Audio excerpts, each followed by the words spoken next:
आपका स्वागत है। आज हम module 9.1 advanced RAG query transformation reranking theory पर चर्चा कर रहे हैं। यहाँ हमारे पाठ्यक्रम की एक झलक है। स्वागत है आपका एआई इंजीनियर्स। आज हम साधारण सेटअप से आगे बढ़कर यह समझेंगे कि आपके प्रोडक्शन रैग पाइपलाइंस फेल क्यों हो रहे हैं। जब कोई यूजर एक पेचीदा या अजीब तरह से सवाल पूछता है, तो साधारण वेक्टर सिमिलैरिटी सर्च अक्सर सबसे ज़रूरी डॉक्यूमेंट्स को छोड़ देती है। इसे हल करने के लिए हमें सिंपल रिट्रीव एंड रीड से हटकर एक एडवांस्ड रैग फ्रेमवर्क पर जाना होगा जो यूजर क्वेरीज को ट्रांसफॉर्म करता है और कैंडिडेट्स को समझदारी से री-रैंक करता है। आज मैं आपको दिखाऊंगी कि कैसे बड़े पैमाने के एंटरप्राइज सिस्टम्स बेहतरीन एक्यूरेसी हासिल करते हैं। चलिए हमारे पहले पिलर पर करीब से नजर डालते हैं, क्वेरी ट्रांसफॉर्मेशन। इंसान जिस तरह से सवाल पूछते हैं, वह नॉलेज बेस में सेव किए गए जवाबों के स्ट्रक्चर से बिल्कुल अलग होता है। अगर कोई यूजर बहुत छोटा या अधूरा सवाल पूछता है, तो पारंपरिक डेंस रिट्रीवर्स संघर्ष करते हैं। हाइड यानी हाइपोथेटिकल डॉक्यूमेंट एम्बेडिंग्स का उपयोग करके हम एक लाइटवेट एलएलएम को एक काल्पनिक जवाब बनाने का निर्देश देते हैं। भले ही इस जवाब में कुछ गलतियां हों, लेकिन इसका सेमेंटिक स्ट्रक्चर हमारे वेक्टर इंडेक्स के डॉक्यूमेंट्स से बहुत बेहतर मैच करता है, जिससे रिकॉल में भारी सुधार होता है। अब एक व्यावहारिक उदाहरण देखते हैं। प्रोडक्शन में मल्टी-क्वेरी ट्रांसफॉर्मेशन को भरोसेमंद ढंग से चलाने के लिए आपको स्ट्रक्चर्ड आउटपुट का इस्तेमाल करना होगा। इस पाइथन स्क्रिप्ट में हम पाइडेंटिक स्कीमा क्वेरी एक्सपेंशन को डिफाइन करते हैं, जिसमें स्ट्रिंग्स की एक लिस्ट है। इसके बाद हम मॉडल को यूजर क्वेरी के ठीक 3 अलग-अलग वेरिएशंस बनाने का निर्देश देते हैं। इस पूरी स्क्रिप्ट और आर्किटेक्चर डायग्राम को अपने लोकल एनवायरनमेंट में चलाने के लिए डिस्क्रिप्शन में दिए गए लिंक को चेक करना न भूलें।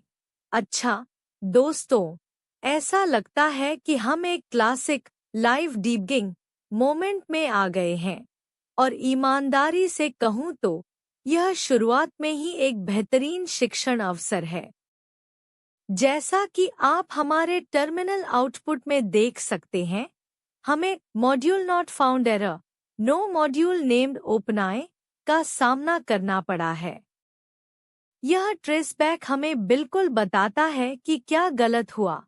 हमारे वर्तमान पाइथन एनवायरनमेंट में ओपनआई लाइब्रेरी इंस्टॉल नहीं है, जिस पर हमारा स्क्रिप्ट निर्भर करता है। समाधान सीधा है। हमारे टर्मिनल में एक त्वरित पिप इंस्टॉल ओपनआई इस डिपेंडेंसी को ठीक कर देगा। यह नई परियोजनाओं को सेट करते समय या विभिन्न एनवायरनमेंट में काम करते समय एक सामान्य बाधा है, और यह हमेशा सुनिश्चित करने के लिए एक शानदार अनुस्मारक है कि आपकी सभी डिपेंडेंसी पूरी हों। आइए इसे इंस्टॉल करें, इस बाधा को दूर करें, और फिर हम उद्दिष्ट आउटपुट में गोता लगा सकते हैं, यह विश्लेषण करते हुए कि उपयोगकर्ता क्वेरी को सटीक तकनीकी खोजों में कैसे बदला जाता है। अब सवाल उठता है कि हमें री-रैंकिंग की आवश्यकता क्यों है। पारंपरिक वेक्टर डेटाबेस बायनकोडर्स का उपयोग करते हैं, जैसे ओपनएआई का टेक्स्ट एम्बेडिंग 3। ये आपकी क्वेरी और डॉक्यूमेंट को अलग से एम्बेड करते हैं, जो तेज वेक्टर ऑपरेशन तो देते हैं, लेकिन उनके गहरे संबंधों को समझने में असफल रहते हैं। दूसरी ओर, क्रॉस एनकोडर्स अलग एम्बेडिंग्स नहीं बनाते, वे क्वेरी और डॉक्यूमेंट को एक साथ प्रोसेस करते हैं। प्रोडक्शन एआई सिस्टम्स के लिए यह सबसे बेहतरीन तरीका है, टू स्टेज रिट्रीवल। हम लाखों डॉक्यूमेंट्स पर सीधे क्रॉस एनकोडर नहीं चला सकते क्योंकि यह बहुत धीमा और महंगा होगा। इसके बजाय हम तेज वेक्टर सर्च का उपयोग करके कुछ ही मिलीसेकंड में 50 कैंडिडेट्स को फिल्टर करते हैं। फिर केवल उन 50 कैंडिडेट्स को अपने क्रॉस एनकोडर में भेजते हैं ताकि सटीकता बनी रहे। आइए इस कोड का विश्लेषण करें। हम एक मजबूत टू स्टेज पाइपलाइन बनाते हैं जहां हम कोसाइन सिमिलैरिटी का उपयोग करके 50 शुरुआती कैंडिडेट्स लाते हैं। फिर हम इन डॉक्यूमेंट्स को मूल क्वेरी के साथ क्रॉस एनकोडर मॉडल में भेजते हैं। इसके बाद परिणाम उनके स्कोर के आधार पर सॉर्ट किए जाते हैं। इस स्क्रिप्ट और विजुअल फ्लो को डाउनलोड करने के लिए डिस्क्रिप्शन लिंक को देखना न भूलें। अरे, लगता है हमें यहाँ एक लाइव डिबगिंग पल मिल गया है। ट्रेसबैक स्पष्ट रूप से सेंटेंस अंडरस्कोर ट्रांसफॉर्मर्स के लिए एक मॉड्यूल नॉट फाउंड एरर दिखा रहा है। इसका मतलब है कि हमारे पाइथन एनवायरनमेंट में सेंटेंस ट्रांसफॉर्मर्स लाइब्रेरी इंस्टॉल नहीं है। यह एक आम गलती है, खासकर जब नई लाइब्रेरीज के साथ काम कर रहे हों, और यह हमेशा याद दिलाने के लिए एक बढ़िया तरीका है कि आपकी डिपेंडेंसीज पूरी हों।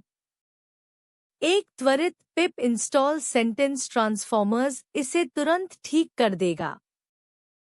हम इसे इंस्टॉल करेंगे, स्क्रिप्ट को फिर से चलाएंगे और फिर हम उन महत्वपूर्ण रैंकिंग परिवर्तनों का ठीक से विश्लेषण कर पाएंगे। स्ट्रक्चर्ड क्वेरी ट्रांसफॉर्मेशन और टू स्टेज रीरैंकिंग को मिलाकर अब आपके पास वो थ्योरेटिकल बेस तैयार है जो साधारण वेक्टर डेटाबेस से कहीं बेहतर काम करता है। हमारे अगले सेशन में हम इसे कोड के जरिए प्रैक्टिकली लागू करना सीखेंगे।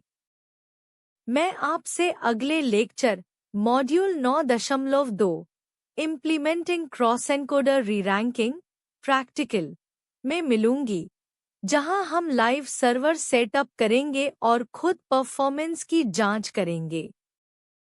तब तक के लिए कीप कोडिंग।